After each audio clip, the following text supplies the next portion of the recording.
Hi friends, எல்லோருக்கும் வணக்கம். எல்லோரும் எப்படி இருக்கீங்க? நல்லா இருக்கீங்களா? இன்றைக்கி அந்த கதையோட அடுத்த பகுதி தான் பார்க்க போகிறோம். அதுக்கு முன்னாடி நீங்கள் செய்ய வேண்டிய விஷயம் என்ன அப்படின்னு கேட்டிங்கன்னா, மறக்காமல் நம்ம இந்த சேனலை சப்ஸ்கிரைப் பண்ணிக்கோங்க.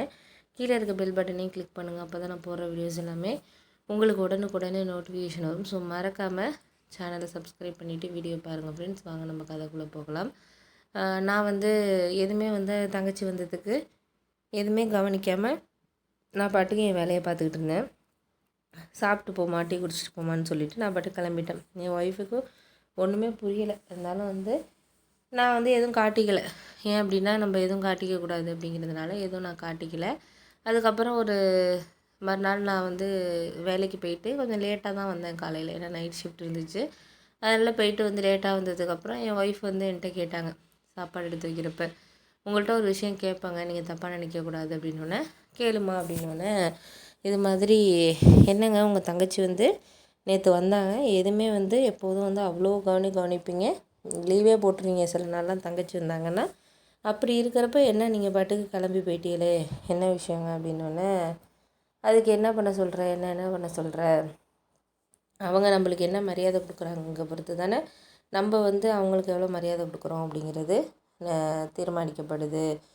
உன்கிட்ட சொல்கிறதுக்கு என்ன, நீ எப்போதுமே என்கிட்ட சொல்லுவேன் இது மாதிரி தங்கச்சி வீட்டுக்கெல்லாம் நீங்கள் ரொம்ப போகாதீங்க, எதுக்கு வாரம் வாரம் போகிறீங்க பண்ணுறீங்கன்னு சொல்லிட்டு என்கிட்ட நீ கேட்ப.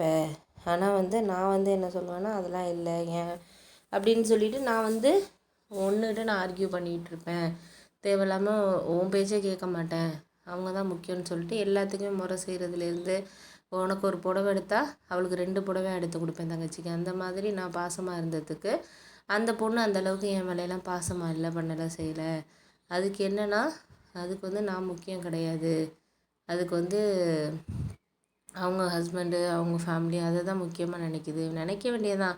அதுக்குன்னு ஒரு அண்ணனை அவர் பேசுகிறப்போ, ஒரு இது பண்ணுறப்போ, அன்றைக்கி நான் போயிருந்தேன்ல, அன்றைக்கி மாப்பிள்ளை ஒரு மாதிரி ஃபோனில் உனக்கு ஒரு வேலையே இல்லையா, எதுக்கு வாரம் வாரம் வந்துடுற அப்படி இப்படின்னு சொல்லிட்டு ஒரு மாதிரி ஜாட சொல்லி பேசுகிறாரு.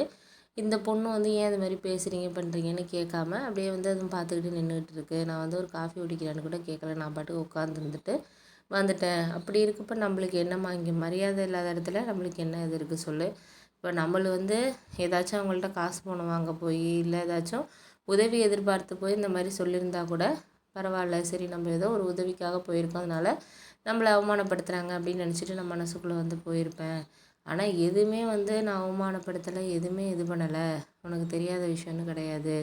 நான் எல்லாமே ஒரு நல்ல விதமாக தானே நான் இது பண்ணிகிட்ருக்கேன். அப்படி இருக்கிறப்போ ஏன் இவங்க இந்த மாதிரிலாம் இது பண்ணணும் சொல்லு, நல்லா யோசிச்சுப்பார் அப்படின்னு சொல்லிட்டு சொன்னதுக்கு, நான் இல்லைங்க, நான் அப்பயே சொன்னேன்ல உங்கள்கிட்ட, எல்லாருமே அவங்கவுங்க சுயநலத்துக்காக தான் இருப்பாங்க. நீங்கள் நம்ம ஃபேமிலியை பாருங்கள், பிள்ளைங்கள பாருங்கள், இனிமேனாச்சும் நீங்கள் புரிஞ்சுக்கிட்டீங்களா, அது வரைக்கும் எனக்கு சந்தோஷம் அப்படின்னு சொல்லிட்டு இது பண்ணோன்னே, சரி விடுமா, இனிமேனாச்சும் எனக்கு புரியறதுக்கு இத்தனை வருஷம் ஆகிருக்கு, அவளுக்கு கல்யாணம் ஆகி 7 வருஷமாகவும் இதான் நடந்துகிட்ருக்கு, நம்மளோட ஒன்றும் அவங்க வசதிலையும் அதிகமாகல ஒன்றும் இல்லை, நம்ம வீடு இருக்குது, நம்மளுக்கு நிலம் இருக்குது, எல்லாமே இருக்குது, நம்ம எதுக்காக அவங்கள்ட்ட போகிறோம், நீ உன் வேலையை பார்த்துட்டு போ, எனக்கு இனிமேனாச்சும் நம்மளோட பிள்ளைங்கள இது பண்ணணும் அப்படிங்கிற மாதிரி ஒரு சில விஷயங்களை தான் நான் இது பண்ணுறேன் அப்படின்னோடனே, சரி விடுங்க, நீங்கள் அதை போட்டு எதுவும் மனசை போட்டு குழப்பிகிட்டு இருக்காதீங்க, பார்த்துக்கும்.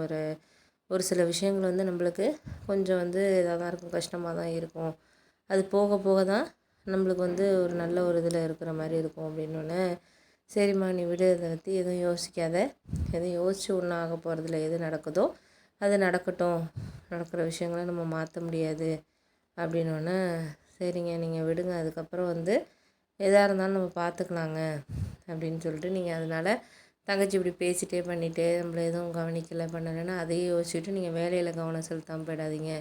வேலை தான் நமக்கு முக்கியம், நம்மளுக்கு வருமானம் இருந்தால் மட்டும்தான் நம்ம பிள்ளைங்கள நம்ம பார்த்துக்க முடியும் அப்படின்னு சொல்லிகிட்டு இருந்தோன்னே, இப்போ தான் எனக்கு புரிஞ்சிச்சு எல்லா விஷயமும், இனிமேல் நான் எல்லா விஷயத்துலேயும் கரெக்டாக இருப்பேன், நீ அதை பற்றி ஒன்றும் கவலைப்படாத, இனிமேல் எல்லா விஷயத்துலேயும் நான் சரியாக இருப்பேன் பாரு, இனிமேல் தங்கச்சி எதுன்னு சொல்லிட்டு நானும் எல்லா விஷயத்துலேயும் போயிட்டு இது பண்ணிக்கிட்டு இருக்க மாட்டேன், என் வேலை உண்டு நான் உண்டுன்ட்டு இருக்கிறது எனக்கு போதும், அதுதான் எனக்கு இனிமேல் ஒரு சந்தோஷத்தை கொடுக்கும் அப்படின்னு சொல்லிட்டு நான் நினைக்கிறேன் அப்படின்னோடனே, சரி சரி விடுங்க, இனிமேனாச்சும் கொஞ்சம் ஒரு இதை யோசிச்சு பாருங்கள் பார்ப்போம் அப்படின்னு சொல்லிட்டு சொன்னோன்னே சரி ஒரு 2-3 நாளைக்கு அப்புறம் வந்து நான் என் ஒர்க்கை வந்து இந்த இனிமேல் பார்க்குறதுக்கு